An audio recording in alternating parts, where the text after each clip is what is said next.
Welcome back, ladies and gentlemen, to a brand new box office breakdown show here on Max Talks with us. Today, we'll talk about the box office of the weekend of November 5th to November 7th, 2021, where we had a big opening of Marvel's Eternals. How did it do? Is it deemed a success or a failure for the MCU?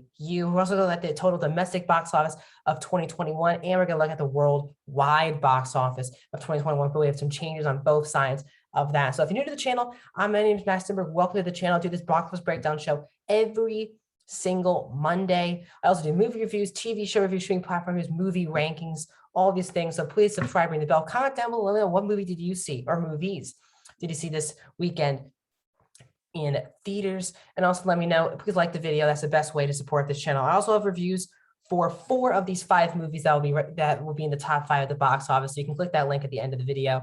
Let's get started with the domestic box office from this past weekend, November 5th to November 7th.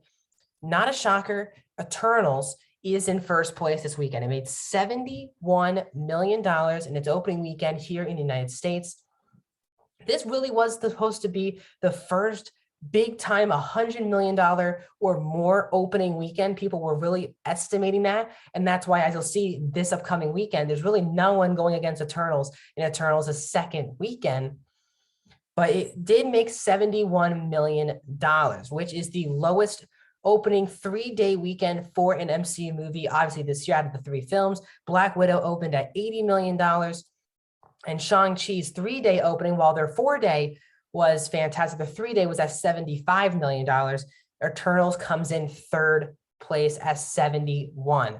Now, obviously, we all were kind of wondering what box office this would do. It has currently a rotten review on Rotten Tomatoes, but the audience score is really high for this film on Rotten Tomatoes, near the 80% mark.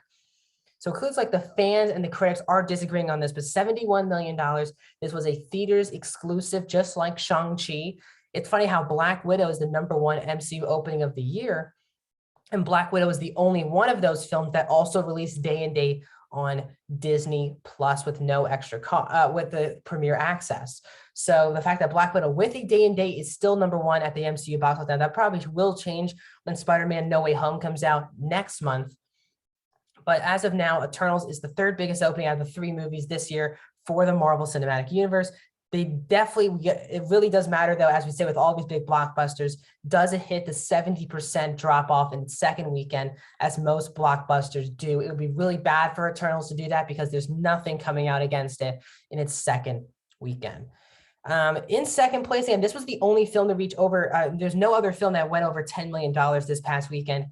In second place in its third weekend is Dune. Dune made $7.6 million in its third weekend, which is a 51% drop. Again, this film is really slipping. It will not more likely will not be able to reach $100 million domestically. While it is the biggest opening for an HBO Max day and date release in theaters with no extra cost for Warner Brothers, this film, while doing pretty well overseas, is not doing as well here domestically. But the sequel has already been announced, which will be filming in July. Really, really excited. And we'll see if when Dune comes out in 2023 with no day and date release, will this franchise become mega or will it fail? So Dune 7.6, its domestic total, by the way, is at $83.9 million here in the United States. In third place this week is No Time to Die. No Time to Die is in its 5th week of release. No Time to Die makes a $6.1 million, which is a 20% drop in its 6th weekend. Its domestic total is now up to $143 million. No Time to Die really doing well. And it's also, because nothing is coming out this weekend, really major this weekend, No Time to Die is already going to be coming on streaming. Yes, you can buy this film for PVOD this Tuesday, tomorrow. This film will be available for streaming on PVOD with probably $20 to buy it for a couple months. So No Time to Die really could be a huge hit for iTunes and all the different services that are doing PVOD, as No Time to Die taking advantage of a weak second weekend coming up here in the month of November. But No Time to Die is still doing well here in the box office. In 4th place in its 6th weekend is Venom, Let There Be Carnage. It made $4.46 million in its 6th weekend. Its domestic total is $197 million. It's now $3 million short of the $200 million club. Venom Let There Be Carnage is just with not as big as the first one, a mega hit, really. It was almost a near $1 billion movie back when the first film come out. With the overseas, it's not as doing as fantastic, not even close. It really is doing similar that it did with the first film here in the United States, but overseas, it really helped its chances this year. With this film, it has not.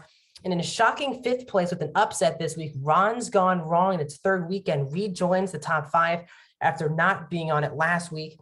$3.6 million, which is a 4% drop in its 3rd weekend.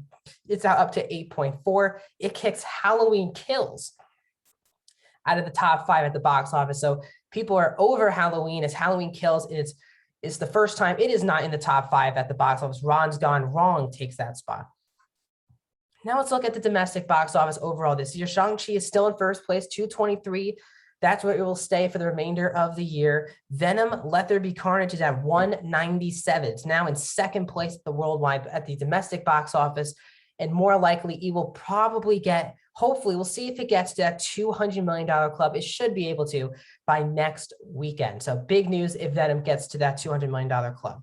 Black Widow's in 3rd with 183. F9 is at 173. A Quiet Place is at 160. No Time to Die is now at number 6 at the domestic box office with 143. It will probably not be able to catch to join the top 5. Free Guys at number 7 with 121. Jungle Cruise is number 8 with 116. Godzilla vs. Kong is number 9. And then Halloween Kills joins the top 10 at the domestic box office by jumping over Cruella finally. Halloween Kills is now at $89.7 million.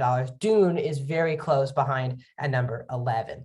And when you look at the worldwide box office, F9 is still number 3 with $721 million. But now No Time to Die is at number 5, still number 5, but that's 6.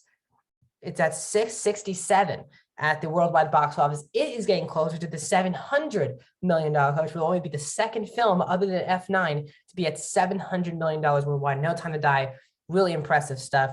Godzilla vs. Kong is at number 6 with 467. Venom, Let There Be Carnage is at number 7 with 424. Shang-Chi is at number 8 with 417. Black Widow's at number 9 with 376. And Dune joins the top 10 worldwide box office with $330 million worldwide. So that's what this box office, the only major release hitting theaters this upcoming week is on Wednesday, a weird release date, but Clifford the Clifford movie, which is coming out on Wednesday, November 10th.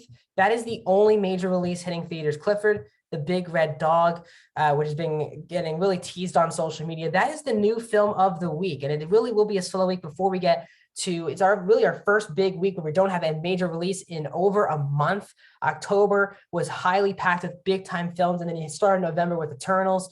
First kind of break before we get Ghostbusters Afterlife and King Richard in 2 weeks. So a bit of a break at the box office, but the question is heading to the next weekend. First of all, how good does Clifford do? And also how big of a drop it is for Eternals at the box office. We shall see. So that's my big time box office breakdown. Please like the video, subscribe, ring the bell, comment. I'll see you guys soon.